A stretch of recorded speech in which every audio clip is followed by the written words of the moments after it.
Quelles sont les 4 pistes de réflexion issues de la pédagogie Montessori dont on peut encore s'inspirer aujourd'hui pour augmenter le niveau de bonheur de nos enfants?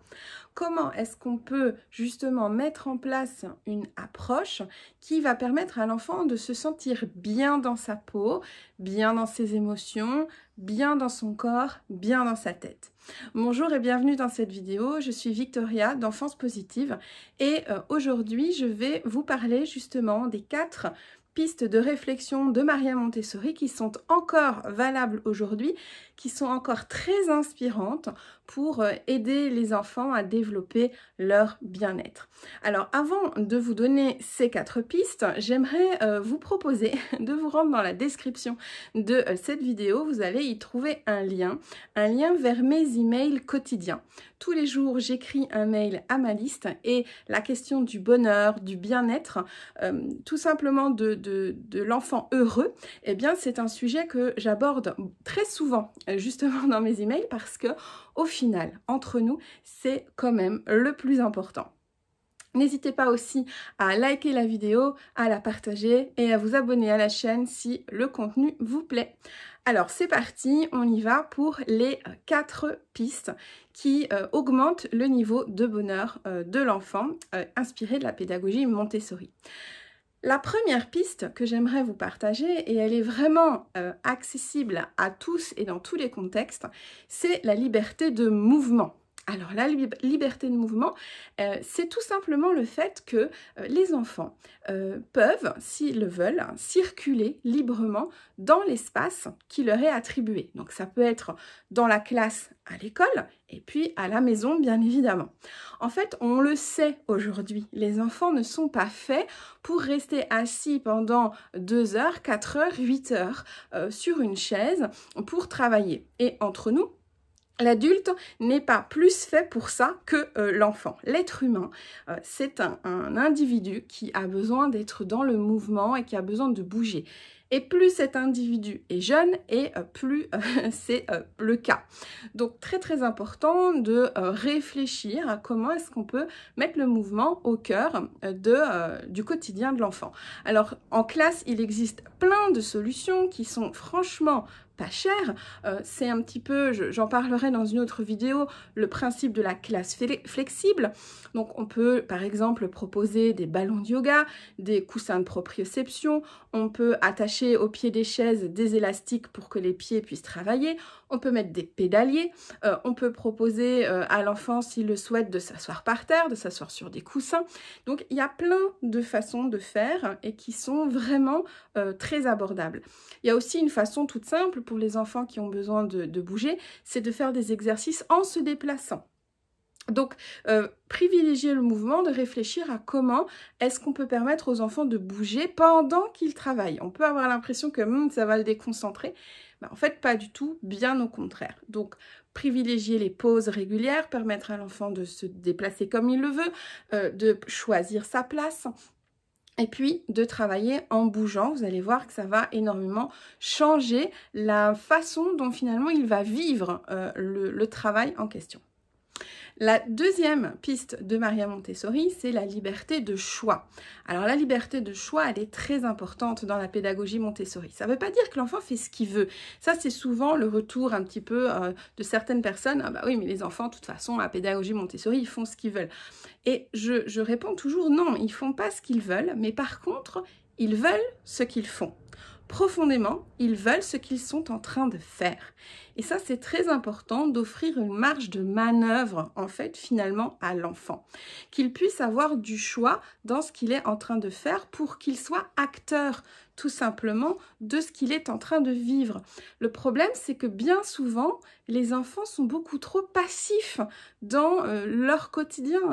Ils doivent obéir tout le temps, respecter des règles, respecter un emploi du temps, suivre en permanence la volonté d'un adulte. Et l'enfant, il a besoin de développer cette autodétermination, il a besoin de faire des choix.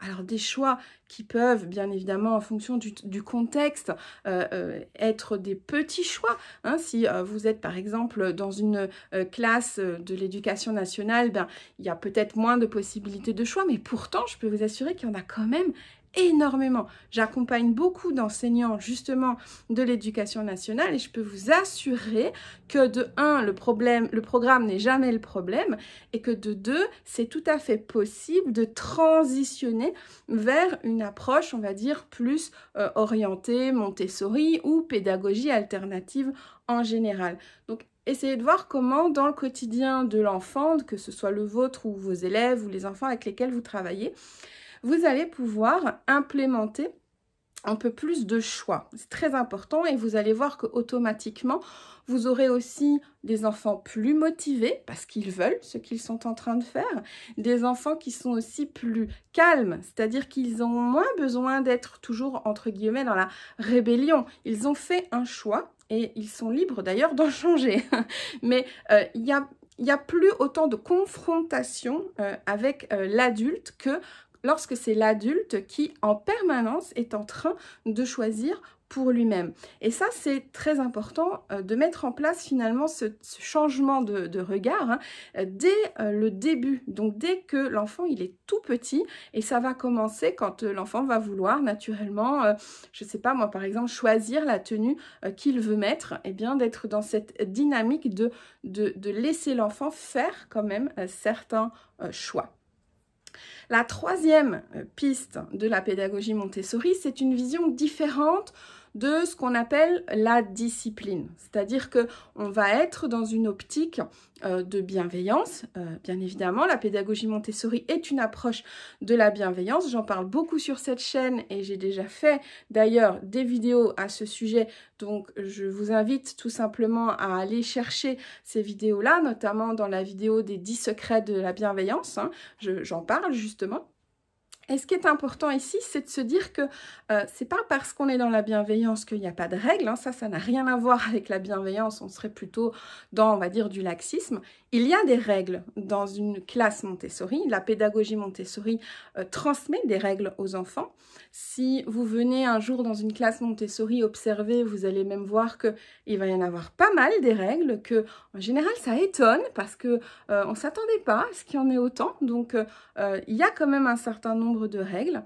La différence, c'est de comment on va venir les transmettre. Dans une optique non autoritaire, bien évidemment. Donc, on n'est pas un petit peu comme on voit malheureusement souvent, le gendarme qui vient imposer une discipline extérieure. Le problème avec ce genre de choses, c'est que ça va créer de nouveau de la confrontation, on en revient, on met l'enfant quelque part dans une posture où finalement on l'oblige un petit peu à se confronter à nous, à s'opposer à nous, puisqu'on l'empêche de faire justement de nouveau ses propres choix. Alors ça ne veut pas dire qu'on le laisse tout faire, comme je l'ai déjà dit, il y a des règles, mais on va les appliquer, on va dire, différemment, en étant par exemple déjà le premier modèle de ce qu'on cherche à transmettre à l'enfant. Je vous invite à regarder les autres vidéos que j'avais faites à ce sujet, mais clairement cette dynamique non autoritaire de la discipline qui va amener à créer plutôt une autodiscipline, eh bien ça va permettre aux enfants justement d'être beaucoup plus heureux. Parce que, vous savez, le fait de en permanence se rebeller ou de se confronter à la figure d'autorité, c'est pas franchement un signe de bonheur. On est toujours en contre-identification par rapport à quelqu'un. C'est fatigant et puis ça empêche d'être soi-même, ça empêche de faire les choses qu'on aime. Donc franchement, c'est pas par plaisir que les enfants font ça. Ils font ça parce que, entre guillemets, on les pousse à le faire.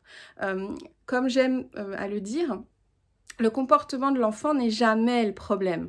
Même si on vient me voir avec « mon enfant fait ça » ou « mes élèves font ça », c'est un problème. Le comportement de l'enfant n'est jamais le problème. C'est une réponse à un problème.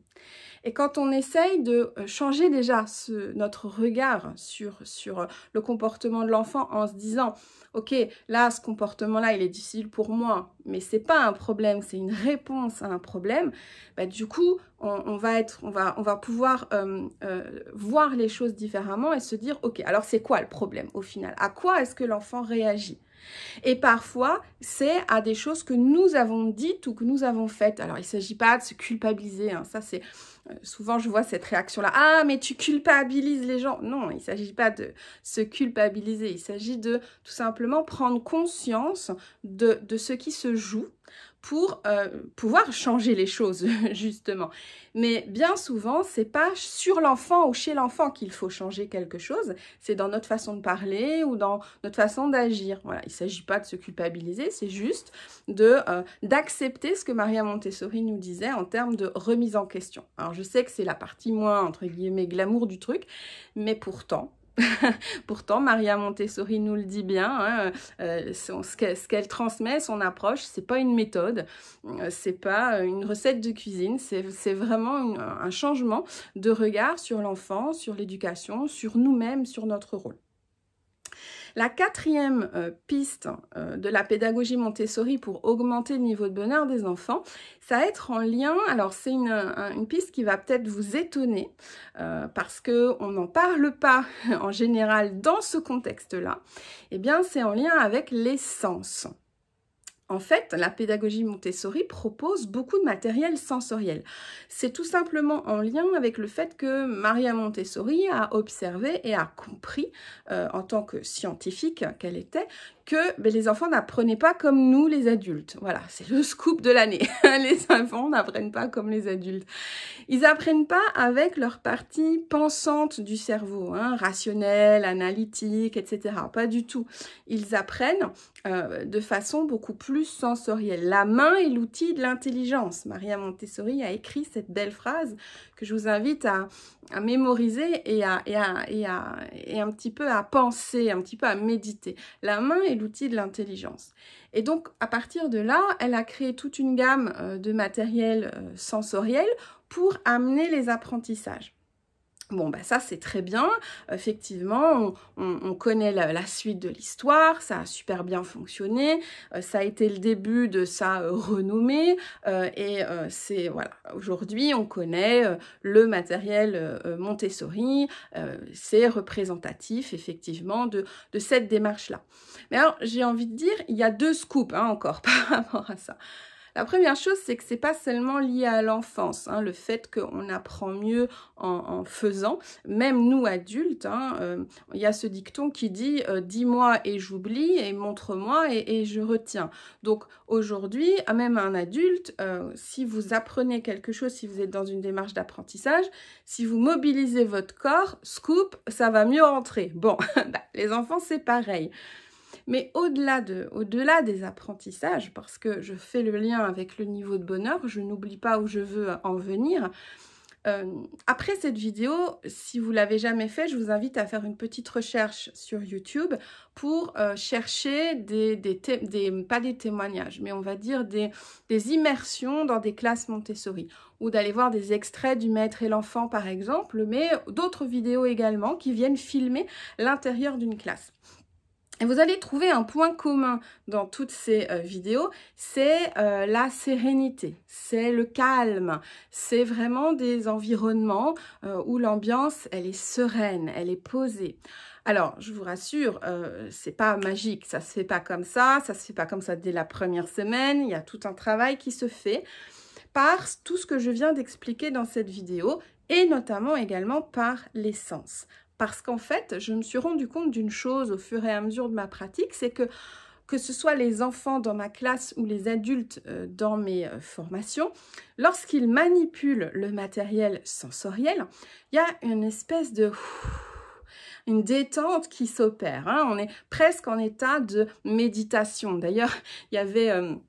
je passe le bonjour à Gaëlle si elle m'écoute, une de mes très anciennes stagiaires qui justement on en était à la vie pratique et donc nous étions en train de travailler les versets et voilà, ça la challengeait par rapport au rythme, je m'en souviendrai toute ma vie et elle a nommé cette activité la méditation du pois chiche. Mais c'est tout à fait ça, hein, c'est-à-dire que de par le rythme d'utilisation du matériel et parce qu'il mobilise, il active nos sens, il y a un côté très relaxant, très reposant, qui va amener, en complément des trois autres pistes que je vous ai données précédemment dans cette vidéo, des enfants qui sont sereins, qui sont calmes, qui n'ont pas besoin de s'exciter, qui n'ont pas besoin de se rebeller tout le temps. Alors je vous rassure, ça reste des enfants, bien évidemment, avec des émotions, avec des conflits, avec des désaccords, et heureusement, le désaccord, il est fondamental, l'autorisation à exprimer ses émotions, c'est fondamental tout ça. Mais ça n'est en rien comparable avec ce qu'on peut trouver dans des endroits qui ne pratiquent pas cette approche-là.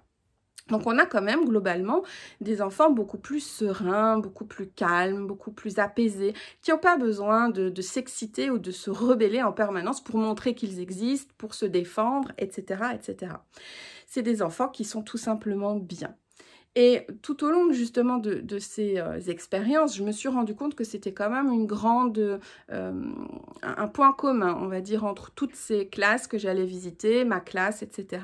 Et j'en ai parlé autour de moi avec notamment des éducateurs spécialisés et de mon observation que finalement le matériel sensoriel, oui, c'était génial parce qu'il aidait les enfants merveilleusement bien à apprendre, mais que j'avais la sensation que ça allait plus loin que ça. Que ça avait aussi un effet sur le bien-être en fait de l'enfant. Et là, de fil en aiguille, j'ai découvert une méthode qui s'appelle la méthode Snoezelen. J'en parle beaucoup dans mes mails en ce moment. Et donc la méthode Snoezelen, au départ, c'est une méthode qui a été créée, on va dire, dans les années 70, pour accompagner des individus qui, on va appeler ça comme ça, ont des besoins spécifiques. Donc, ça veut dire quoi? C'est des personnes souffrant de handicap, des personnes souffrant de maladies mentales, des personnes ayant un trouble du spectre autistique, des personnes en revalidation après un accident, une opération, des personnes aussi âgées atteintes de démence, par exemple, de sénilité et de tous les maux en fait du grand âge, et des personnes peut-être ayant toutes sortes de difficultés, on va dire. Et bon, au départ, moi, je ne suis pas du tout spécialiste de ce monde-là. J'admire beaucoup le travail des soignants et des éducateurs, mais c'est pas du tout mon milieu. Mais quand j'ai commencé à creuser, et j'ai fait les parallèles avec la pédagogie Montessori, c'est-à-dire que la pédagogie Montessori aussi au départ était créée pour des enfants dits débiles, donc avec le terme de l'époque, ce qui ne veut pas du tout dire la même chose qu'aujourd'hui, et donc avec des enfants ayant aussi des besoins spécifiques. Et à un moment donné, Maria Montessori a fait le travail pour, en se disant, tiens, qu'est-ce que ça donnerait pour des enfants entre 1000 guillemets normaux, je mets 1000 guillemets. Et j'ai fait aussi cette démarche-là pour Snoezelen. Je me suis rendu compte que j'étais loin d'être la seule à l'avoir faite, cette démarche. Et je me suis rendu compte que Snoezelen et Montessori, finalement, avaient des points communs, et notamment au niveau de la sensorialité. Et mon intuition, finalement, de se dire, tiens, la sensorialité, c'est aussi une espèce de contenant psychique, ça aide à être bien, ça aide à se sentir bien dans sa peau, bien dans ses émotions, bien dans ses relations aux autres, forcément parce qu'on se sent bien avec soi-même. Quand un enfant est beaucoup en conflit, en général, c'est parce qu'il n'est pas bien avec lui-même et avec ses propres émotions. Et donc, je me suis un peu renseignée et j'ai eu la chance de suivre une formation avec Marc Thierry sur la méthode Snoezelen, justement, et pour pouvoir l'appliquer aussi avec les enfants avec lesquels je travaille. Et en faisant tout ce chemin-là, je me suis vraiment rendu compte que ces deux méthodes-là, enfin la pédagogie Montessori et la méthode Snoezelen, en fait, pour moi, c'était juste une continuité. C'était totalement quelque chose de logique. Parce que dans la méthode Snoezelen, l'idée, c'est de proposer des stimulations sensorielles. Des stimulations sensorielles qui vont venir avec un positionnement bien spécifique de l'adulte, bien évidemment, permettre à l'enfant de décharger certaines choses, de pouvoir recontacter son corps, ses émotions, qui il est, pour pouvoir reprendre contact aussi avec les autres. Et donc, ça crée une bulle de bien-être, une bulle de bonheur. J'ai eu beaucoup de chance d'aller visiter une salle Snoezelen dans une école, et donc ils avaient installé ça, et effectivement j'ai pu parler avec la personne qui animait cet espace, et c'est fou de voir à quel point ça avait des conséquences sur toute la vie de l'enfant, parce que ça avait des conséquences sur l'immédiat, l'enfant se sent mieux en sortant de ces ateliers multisensoriels, ça a des effets après sur les apprentissages fatalement, si l'enfant se sent mieux, il apprend apprend mieux. Enfin, je veux dire, faut pas, hein, c'est quand même logique. Et puis, sur le long terme également, au niveau émotionnel, avec une meilleure capacité à vivre ses émotions, et puis une meilleure résolution des conflits, etc., etc. Et donc, je suis toujours à la recherche, voilà, de ces ateliers sensoriels, ateliers multisensoriels. J'aurai l'occasion dans mes emails, voilà, de vous en dire plus. J'ai plus d'espace pour vous expliquer effectivement comment choisir ces ateliers, sur quelle base se fixer, comment les animer, comment se positionner, etc., etc. Et dans cette vidéo, j'avais juste envie de clôturer en vous montrant mon activité multisensorielle préférée du moment. J'ai eu la chance de rencontrer la personne qui crée ces magnifiques, enfin de contacter la personne qui crée ces magnifiques bulles grâce à une amie en commun. Et donc, elle a voulu créer justement ces bulles sensorielles. Alors moi, j'ai choisi ces couleurs-là, mais il existe plein de couleurs. Et donc, elle a eu la gentillesse de m'en envoyer une pour que je teste avec les enfants. Parce que j'avais vu les photos et je trouvais, enfin, je sais pas ce que vous en pensez, mais je trouvais que visuellement, c'était magnifique.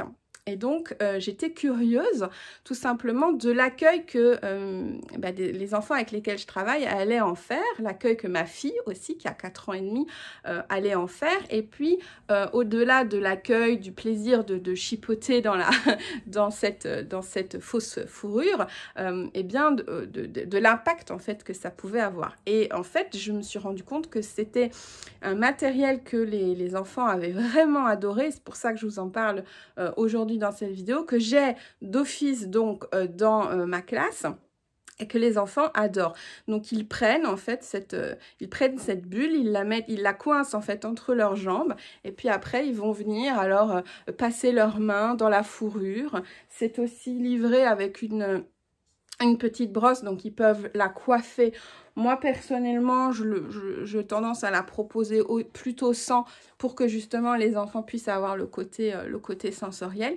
Et il y a quelque chose, voilà, de très réconfortant, de très doudou, que les enfants ont beaucoup aimé. Et donc, je l'ai utilisé pour exprimer la modalité sensorielle du toucher, parce que ça va être très important de justement pouvoir proposer des ateliers qui vont stimuler tous les sens, et on n'en a pas que 5 des sens. Et effectivement, cette bulle de douceur là, elle est géniale pour le côté cocoon, quand les enfants ont besoin de réconfort. Ça fonctionne super bien. Je vous mettrai, si ça vous intéresse, le lien dans la description pour trouver ces magnifiques bulles de douceur.